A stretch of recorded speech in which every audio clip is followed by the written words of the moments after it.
Hello everyone. तो good morning, कैसे हो आप सब लोग। आई होप कि आप सब लोग ठीक होंगे। मैं भी एकदम बढ़िया हूँ। तो आप लोगों के साथ मैंने सीडीपी की वीडियो शेयर करी थी, क्या पता आप लोगों ने देख ली होगी। अगर नहीं देखी है तो आप लोग चैनल पे जाके देखें, प्लेलिस्ट उसमें मैंने बना रखी है। तो सीटेट दिसंबर का जो नोटिफिकेशन है वो आउट हो चुका है। आप सीडीपी के जो नोट्स हैं वो वहाँ से पढ़ सकते हैं। सीटेट यूटेट दोनों के लिए आप लोगों को सीडीपी समझनी है और अपने नोट्स बनाने हैं। जब आप खुद से लिखोगे, खुद से नोट्स बनाओगे, तभी आप लोगों को समझ आएगा। तो चलते हैं एक नए टॉपिक के साथ। तो आप लोगों को इससे पहले मैंने बुद्धि के बारे में बताया था, वो कितने प्रकार की होती है, किस टाइप से होती हैं, क्या क्या उसमें होता है और किस टाइप के व्यक्ति का आईक्यू क्या होता है, आईक्यू लेवल क्या होता है, ये सब कुछ मैंने पिछले वीडियो में आपको बता दिया है। तो आज की वीडियो में हम पढ़ेंगे बहुबुद्धि का सिद्धांत। आप लोगों ने जब बीएड करा होगा तब आप लोगों ने प्रांत किसने दिया था? हार्वर्ड गार्डनर ने दिया था। कब दिया था? 1993 में दिया था।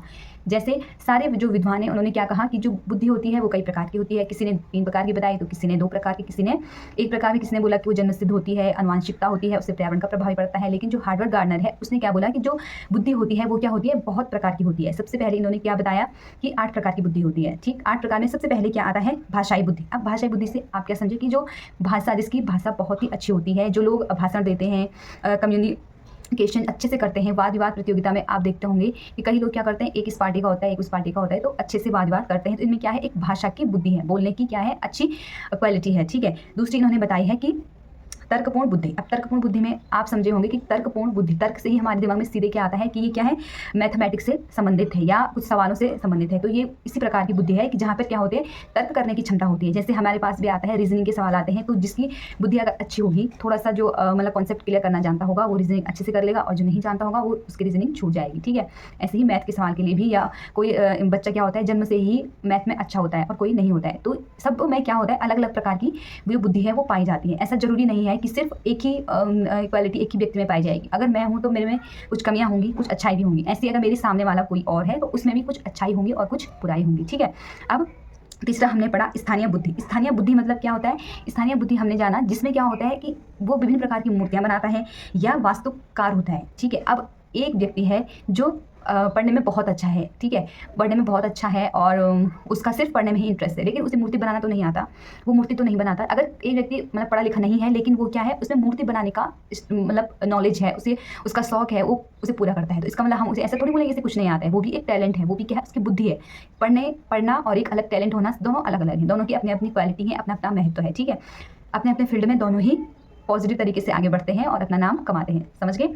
अब आगे हमने पढ़ा संगीत बुद्धि। जो संगीत बुद्धि होती है वो क्या होती है कि जैसे किसी के सुर क्या होते हैं? बहुत अच्छे होते हैं। ठीक है, सुर बहुत अच्छे होते हैं, गायकार बनते हैं। जैसे आप देख लो लता मंगेशकर, उनमें क्या होता है? उत्पादक और सृजन करना, अपना खुद से गाना बनाना, उसी गाना कहाँ पे कौन सा सुर बैठेगा, कौन सा सुर कैसे हम गाएंगे, किस तरीके से होगा, वो सब चीज़ क्या होता है? एक संगीतकार में होता है। ठीक है।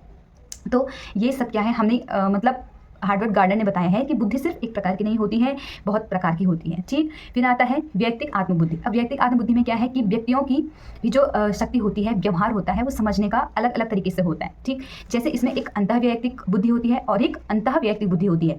अब दोनों में अंतर होता है। अब अंतःवैयक्तिक होता है, अंतःवैयक्तिक में क्या होता है? हम दूसरे के व्यवहार को जानते हैं या दूसरे की बुद्धि को क्या करते हैं? जानने की कोशिश करते हैं। ठीक है। दूसरे की बुद्धि को क्या करते हैं? जानने की कोशिश करते हैं, उसकी भावनाओं को जानते हैं और उसके जो भाव होते हैं या वो क्या कहना चाहता है, क्या काम करना चाहता है, उसके बारे में जानते हैं। लेकिन जो अंतःवैयक्तिक बुद्धि होती है उसमें क्या होता है? हम अपने आप को जानते हैं, अपना व्यवहार जानते हैं। कभी कभी हम किसी से बहुत रूडली बात करते हैं, फिर हमें थोड़ी देर बाद रियलाइज़ होता है कि यार हमने इसके साथ कुछ ज़्यादा ही बदतमीजी कर दी थी या हमने कुछ ज़्यादा बोल दिया था। तो हम क्या करते हैं? अपने आप को एक और बार सोचने का मौका देते हैं, अपने आप को क्या करते हैं? समझाते हैं कि नहीं, यहाँ पर मेरी भी गलती थी। अगर जो लोग अपनी गलती मानते हैं उसे मानते हैं या अपना अच्छा भी जानते हैं कि मैं अच्छा कर रहा हूँ, चाहे सामने वाला तुम्हारे साथ खराब कर रहा है, तो ये ऐसी भी बुद्धि होती है। अंतःवैयक्तिक जो होती है वो उसमें क्या करते हैं? हम खुद को जानते हैं, हम अपने आप को जानते हैं, हमें अपने आप का अपने अंदर की जो व्यवहार होता है उसे समझने का मौका मिलता है। ठीक, यहाँ तक आपको समझ आया? तो आगे बढ़ते हैं। फिर है प्राकृतिक बुद्धि। अब प्राकृतिक बुद्धि में क्या है कि प्राकृतिक जो बुद्धि होती है वो प्रकृति से प्यार करते हैं। उन्हें मतलब पेड़ पौधे लगाना या पेड़ पौधों से क्या होता है? बहुत ही ज़्यादा प्यार होता है। पेड़ पौधों के प्रति उनका जो पूर्ण रूप से क्या होता है? मतलब एकदम निर्भर हो जाते हैं कि नहीं, ऐसे होना चाहिए। कई बार आपने देखा होगा बहुत सारे लोग ऐसे होते हैं जो पूरे अपने घर के आसपास गार्डन बना देते हैं, फूल पौधे लगा देते हैं और विभिन्न विभिन्न प्रकार के पेड़ को उनको पालने का शौक होता है। कहीं मैंने ऐसे देखे हैं जो अलग अलग पेड़ों का उन्होंने क्या कर रखा है? अपना एक गार्डन बना रखा है। तो ऐसी सबकी अलग अलग क्वालिटीज़ हैं, सबकी अलग अलग बुद्धि होती है। तो यही सिद्धांत हमें किसने दिया था? हार्वर्ड गार्डनर ने दिया था 1993 में। ज़रूर याद रखें। जैसे हार्वर्ड गार्डनर ने दिया है बहुबुद्धि का सिद्धांत, वैसे ही त्रिबुद्धि सिद्धांत दिया है किसने? विलियम स्टर ने। विलियम स्टर ने किसका सिद्धांत दिया? त्रिबुद्धि सिद्धांत का। इन्होंने 3 सिद्धांत बताए हैं, कौन से? विश्लेषणात्मक, रचनात्मक और प्रायोगिक। तो ये 2 जो हैं सिद्धांत, ये सबसे ज़्यादा ज़रूरी हैं, आप लोग ज़रूर इनको तैयार करें और याद रखें कि बहुबुद्धि का सिद्धांत किसने दिया, त्रिबुद्धि सिद्धांत किसने दिया? विलियम स्टर ने। तो चलते हैं आगे और आज पढ़ते हैं आवश्यकता वाले अधिगमकर्ता, मतलब जो विशेष आवश्यकता वाले जो बालक होते हैं वो किस तरीके से होते हैं, उन्हें किस तरीके से पढ़ाया जाता है, या उनका मतलब किस तरीके से उन्हें उनका विकास किया जाता है, या उन्हें किस तरीके से हम एक समाज के साथ, सामान्य बालकों के साथ रख करके उन्हें पढ़ा सकते हैं। तो विशिष्ट बालक जो होते हैं, जिन बालकों में विशेष आवश्यकताएं होती हैं। विशेष आवश्यकता, अब आप कह रहे होंगे विशेष आवश्यकता क्या होती है? विशेष आवश्यकता मतलब जो सामान्य से अलग होते हैं। कई बच्चे क्या होते हैं, मतलब बहुत जल्दी समझ लेते हैं, बहुत जल्दी उन्हें आ जाता है, सब कुछ सीख लेते हैं। लेकिन कई बालक ऐसे होते हैं जो छोटी छोटी सरल चीज़ों को भी क्या कर सकते हैं, नहीं सीखते हैं, या मतलब बहुत टाइम लगाते हैं उन्हें सीखने के लिए। कभी कभी किसी बालक को बचपन से ही क्या होता है, अच्छे से नहीं दिखाई देता, या वो हमारी जो भाषा होती है, टीचर की जो भाषा होती है, उसे अच्छे से नहीं समझ पाता है।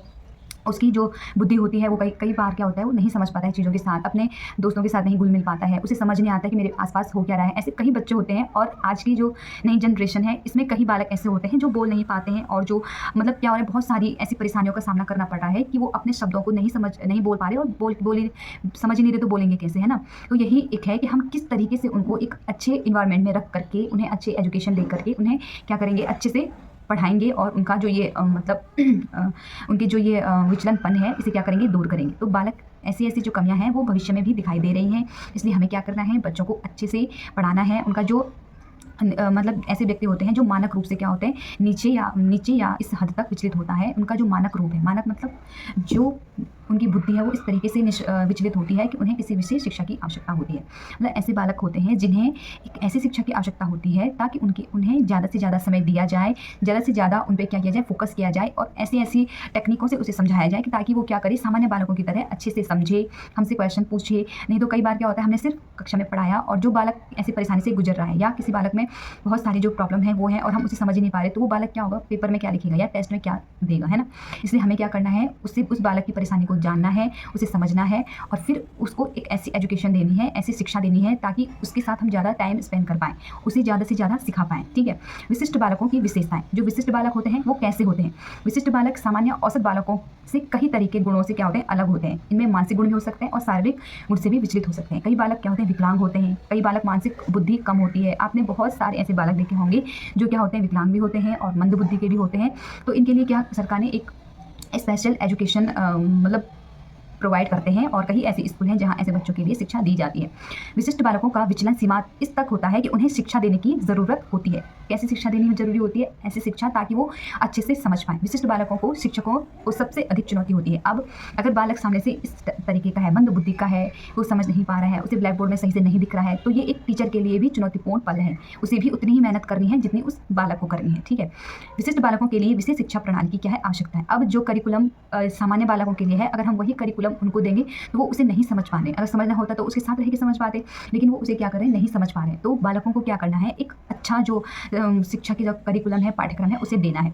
ऐसे बालकों पर माता पिता और उनके अभिभावक, समाज का और शिक्षकों का एक क्या है, महत्वपूर्ण प्रभाव पड़ता है, और उनका इसमें बहुत ज़्यादा योगदान है। अब माता पिता है, कभी कभी किसी माता पिता की संतान ऐसी हो जाती है, ठीक है, तो हमें उस बालक को क्या करना है, उसे ऐसा नहीं करना कि अरे ये कहाँ से हो गया या इस टाइप का है। उससे हमें समझाना है कि कोई बात नहीं, अगर तुम्हें इस टाइप की कमी है तो आप ऐसे रहकर भी और अच्छे से क्या कर सकते हो, अपने आप को साबित कर सकते हो, सीख सकते हो। अगर कोई बालक ऐसा है, तो अगर हमारे आसपास भी है, बहुत सारे रहते हैं, तो हमें कभी भी किसी ऐसे बालकों पे, या जो ऐसे थोड़ा मंद बुद्धि रहते हैं, या किसी बीमारी से ग्रसित है, तो हमें उससे हंसना नहीं है, हमें उसको समझाना है कि कोई बात नहीं, आप ठीक हो जाओगे, या आप ऐसे करके भी पढ़ सकते हो, आप घबराने की कोई बात नहीं है। अगर हम ही लोग उसको अगर डिमोटिवेट करेंगे तो वो तो फिर पढ़ेगा ही नहीं, चाहे उसे फिर कैसा भी माहौल दिया जाए, ठीक है। तो हमें क्या करना है, बच्चे को अच्छे से पढ़ाना है, उसे समझाना है। चाहे हम एक समाज का हिस्सा है, स्कूल का है, एक पेरेंट है, तो हमें क्या करना है, अपने बच्चे को ऐसे नहीं बोलना है कि तुम इस टाइप से क्यों हुए हो, या तुम एक बोझ हो, ऐसा कुछ नहीं करना है। हमें उन्हें समझाना है और एक अच्छी एजुकेशन उनको दिलानी है, ठीक। तो विशिष्ट बालकों के प्रकार। अब विशिष्ट बालक कितने प्रकार के होते हैं? विशिष्ट बालक कई प्रकार के हो सकते हैं, जैसे बौद्धिक दृष्टि से। अब बौद्धिक दृष्टि से आप समझोगे कि बुद्धि किस प्रकार से होती है। बौद्धिक दृष्टि से भी क्या होते हैं, वो क्या होते हैं, विशिष्ट बालक कहलाए जा सकते हैं। जैसे प्रतिभा बालक, प्रतिभाशाली बालक शारीरिक विकास, शैक्षिक उपलब्धि, बुद्धि और व्यक्ति में वरिष्ठ होते हैं। जो प्रतिभाशाली व्यक्ति होते हैं वो तो उनमें तो सब चीज़ ही अच्छी होती है, वो पढ़ने में अच्छे होंगे और अच्छी जो एक्टिविटीज़ होती हैं उनमें अच्छे होंगे, ये तो अच्छा ही होगा। लेकिन कई बालक क्या होते हैं, इनसे भी वंचित रह जाते हैं। कई बालक क्या होते हैं, किसी एक्टिविटी में पार्टिसिपेट ही नहीं करते हैं, उनका मन ही नहीं होता है, ठीक है। उच्च बुद्धि लब्धि वाले बालक के साथ साथ सभी बालक क्या होते हैं, सम्मिलित होते हैं जिनका IQ 120 होता है, वरिष्ठ होते हैं, जैसे कला वर्ग, साहित्य वर्ग और काव्य रचना। अब प्रतिभाशाली बालक का जो IQ होता है वो कितना होता है, 120 होता है। इसमें तो सब अच्छे बालक आते हैं, जिनमें क्या होता है, बालक पढ़ने से लेकर के अपने स्कूल की सारी एक्टिविटीज़, गेम्स सब में भाग लेते हैं, वो प्रतिभाशाली व्यक्ति होते हैं। उसमें कोई से भी हो सकते हैं, हिंदी के व्यक्ति हो सकते हैं, इंग्लिश के हो सकते हैं, मैथमेटिक्स के हो सकते हैं, साहित्यिक, कला, काव्य, जो भी जितने भी सब्जेक्ट होते हैं वो सबके बालक हो सकते हैं। सबको किसी न किसी में इंटरेस्ट होता है, ठीक है। प्रतिभाशाली जो बालकों की विशेषता होती है, क्या होती है, वो सीखने में अच्छे होते हैं, उनका IQ लेवल 120 होता है और अपनी कमियों को स्वयं पहचानते हैं। अब एक व्यक्ति है, एक बालक है, अगर किसी टीचर ने एक बालक को बोला कि तुम्हारा ये सब्जेक्ट कमज़ोर है, अगर वो बालक अच्छा होगा, समझदार होगा, तो वो क्या करेगा, अपनी जो उसकी कमी है उससे और इम्प्रूव करेगा, समझेगा कि मेरी इतने मार्क्स क्यों आए हैं। और अगर जिस बालक ने ऐसे ठान लिया, अरे कोई बात नहीं, हो जाएगा, तो वो क्या करेगा, कभी उसमें मेहनत ही नहीं करेगा, ठीक है। तो ये क्या होते हैं, प्रतिभाशाली बालक होते हैं जो अपनी कमियों को क्या करते हैं, पहचानते हैं, अपनी कमियों में स्वयं पहचान करते हैं, उनका निवारण करते हैं, अपनी समस्या का समाधान खुद करते हैं और अपने पढ़ाई के प्रति क्या होते हैं, जिम्मेदार होते हैं, अपना होमवर्क टाइम से करते हैं और सीखने की गति को क्या करते हैं, ज़रूरी समझते हैं, अपने टाइम मैनेजमेंट करते हैं, अपना समय अच्छे से क्या करते हैं, मैनेज करते हैं, कौन से टाइम में कौन सा विषय पढ़ना है, किस टाइम पर क्या पढ़ना है, ये सब क्या करते हैं, जो प्रतिभाशाली बालक होते हैं उसे मैनेज करते हैं, ठीक है। और वहीं जो मंद बालक होते हैं, मंद बुद्धि के बालक होते हैं, जिनकी बुद्धि क्या होती है, कम होती है, वो क्या करते हैं, ऐसी चीज़ों पे ध्यान ही नहीं देते। मंदबुद्धि जो बालक होते हैं वो कहीं स्थायी मन्दता और सीमित मानसिक विकास पाए जाते हैं। उनमें क्या पाया जाता है, एक सीमित मानसिक विकास पाया जाता है। उनका जो मानसिक विकास होता है वो कम होता है, क्योंकि ना उनको घर से वैसा माहौल मिला, ना वो एक अच्छे समाज में बोले। अगर उनकी थोड़ा सा भी उनमें कमियाँ हैं, अगर किसी ने उनको ऐसा कह दिया यार ये तो ऐसी है, ये वैसा है, तो वो बालक क्या होता है, उसके दिमाग पर असर पड़ता है और वो फिर अपनी कमियों को ही अपना पूरे ऐसे ही निकाल देते हैं कि अरे मैं ऐसा हूँ तो मैं इस टाइप का हूँ, ठीक है। उस टाइप से उसे लगने लगता है कि मैं इस समाज के लायक नहीं हूँ। मंदबुद्धि बालकों की क्या विशेषता होती है, इनमें निराशा की भावना जल्दी आती है। अगर कोई बालक है, कोई स्कूल में नहीं कर पाता अच्छे से, तो एक शिक्षक का दायित्व है कि आप उसे मोटिवेट करें, अंदर से मोटिवेट करें कि तुम कर सकते हो। हमें कभी भी किसी बालक का उसका मतलब मोटिवेशन है उसे डीमोटिवेट नहीं करना है। हमें हमेशा एक बालक को मोटिवेट करना है ताकि वो अपनी कमियों को जाने, उसे एक्सेप्ट करे और आगे उस पर काम करे, ठीक है। जो मंदबुद्धि के बालक होते हैं वो कैसे होते हैं, उनमें निराशा की भावना उत्पन्न होती है, ऐसी भावना उनमें पाई जाती है। समस्याओं से निजात पाने में असफल होते हैं, वो अपने समस्याओं को खुद सॉल्व नहीं कर पाते हैं। सीखने की प्रक्रिया इनमें मंद होती है और बुद्धि लब्धि कितना होता है, 70 से कम होता है। समाज में समायोजन करने की क्षमता भी इनमें कम होती है। अगर समाज में बहुत सारे ऐसे फेस्टिवल होते हैं जिनमें सारे बच्चे क्या करते हैं, अपना भाग लेते हैं, लेकिन कभी कभी एक ऐसे भी आपने बच्चे देखे होंगे जो इनमें भाग नहीं लेते हैं, एक दूसरे में भाग नहीं लेते हैं और अकेले ही रहना पसंद करते हैं। बौद्धिक कार्य क्षमता सामान्य से कम होती है, मानसिक विकास सीमित होता है। उनका मानसिक विकास क्या होता है, सीमित होता है, रुक जाता है, ठीक। अच्छे से नहीं सारे जो फेस्टिवल होते हैं या जो छोटे छोटे काम होते हैं उनमें क्या कर पाते हैं, भाग नहीं ले पाते हैं, ठीक है। शैक्षिक दृष्टि से क्या होते हैं, जो बालक होते हैं, तीव्र बालक क्या होते हैं, प्रतिभाशाली बालक होते हैं, वो अच्छे से समझ पाते हैं, उनकी बुद्धि तेज होती है और शैक्षिक जो दृष्टि होती है बहुत तीव्र होती है। वो जल्दी से अपने शिक्षक की बातों को समझ लेते हैं या कोई अदर भी उन्हें कुछ सिखाए तो उसको भी जल्दी से सीख लेते हैं। लेकिन जो पिछड़े बालक होते हैं वो बालक क्या होता है, लगभग वर्तमान की आयु वर्ष का होता है, जो अपनी कक्षा का ही कार्य अपनी आयु के बालकों के गति से नहीं कर पाते हैं। अब एक 6-7 का बालक है, अगर वो अपने सिलेबस को नहीं कवर कर पा रहा है तो इसका मतलब उसकी बुद्धि क्या होती है, विकास नहीं हुआ है, उसकी बुद्धि में अभी बहुत काम करना बाकी है या वो चीज़ों को नहीं समझ पाता है। तो ये क्या है, एक मंदिर बुद्धि का उदाहरण है, ठीक है। फिर पिछड़े बालकों की विशेषता, जो पिछड़े बालक होते हैं जिनकी बुद्धि पिछड़ी होती है वो कैसे होते हैं, अधिगम की प्रक्रिया उनमें धीमी होती है। मतलब अधिगम मतलब पढ़ना, लिखना, समझना, अपना कार्य करना, सब में क्या होती है, कमी होती है। सामान्य शिक्षण विधियों का लाभ नहीं उठा पाते। अगर एक बुद्धि वाला बालक है और उसे पढ़ाई के पूरे जो सोर्स हैं वो मिल रहे हैं, सरकार की तरफ से मिल रहे हैं या प्राइवेट स्कूल भी अच्छे से अच्छा कराने की कोशिश करते हैं, तो जो मंद बालक होगा वो उसका फ़ायदा नहीं उठाएगा। लेकिन जो बुद्धि वाला बालक होगा वो अच्छे से उन कार्य को करेगा, समझेगा और अपना अच्छे से क्या करेगा, पढ़ाई लिखाई करेगा। पिछले बालक कैसे होते हैं, निराशा अनुभव करते हैं। अगर उन्हें छोटे से अगर उनका काम नहीं होता है, छोटे उन्हें डांट दिया जाए या छोटे कामों के लिए उन्हें बोला जाए कि तुम्हारी हैंड राइटिंग कैसी है या तुम ऐसे कैसे नहीं कर पा रहे हो, तो इन चीज़ों से वो डर जाते हैं और बहुत सहमे से रहने लगते हैं। मानसिक योग्यता कम होना, अगर उनकी मानसिक योग्यता कम है तो वो क्या करते हैं, किसी भी एक्टिविटी में पार्टिसिपेट नहीं करते हैं, ठीक है।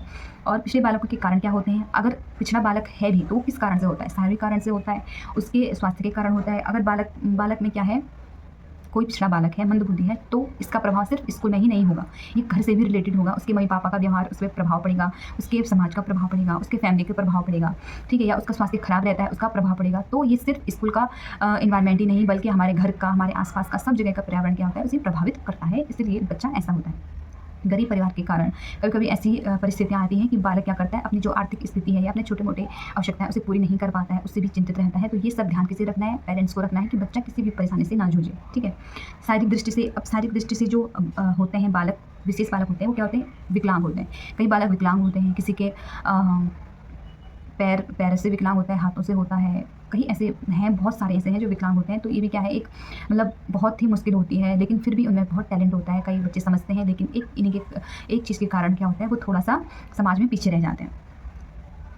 जैसे क्रो एंड क्रो ने कहा है कि बहरे बालक भी आते हैं जो कम सुनते हैं, अंधे बालक आते हैं, दृष्टि दोष वाले आते हैं, और अपंग बालक आते हैं, ठीक है, समस्यात्मक दृष्टि से। अब समस्यात्मक दृष्टि से क्या है कि बालक पद का प्रयोग साधारणतः उन बालकों के लिए किया जाता है जिनका व्यवहार या व्यक्तित्व किसी बात से गंभीर रूप में असामान्य होता है। कई बालक बहुत चिड़चिड़े होते हैं, कई बालक बहुत ही ज़्यादा गुस्सैल होते हैं। तो ऐसे बालकों का क्या करना है, मतलब इनमें कोई ना कोई समस्या होती है, या समस्या मतलब इनके अंदर कुछ ना कुछ और चलता रहता है जो हमें क्या है समझने की जरूरत है। समस्यात्मक बालकों के कारण क्या होते हैं। अब समस्यात्मक बालक है, उसके साथ उसके क्या कारण है, बुद्धि का समुचित विकास न होना, उसकी बुद्धि का विकास नहीं होता है, इसलिए इस प्रकार से वो बिहेव करता है। शारीरिक अंश के कारण, अनैतिक कारण, पारिवारिक वातावरण के कारण, आनुवंशिक वातावरण के कारण, पक्षपात के कारण, या बुरी संगत के कारण। बुरी संगत भी एक ऐसा पॉइंट है जो अच्छे खासे व्यक्ति को बिगाड़ सकता है, ये मतलब मानने की बात है, ठीक है।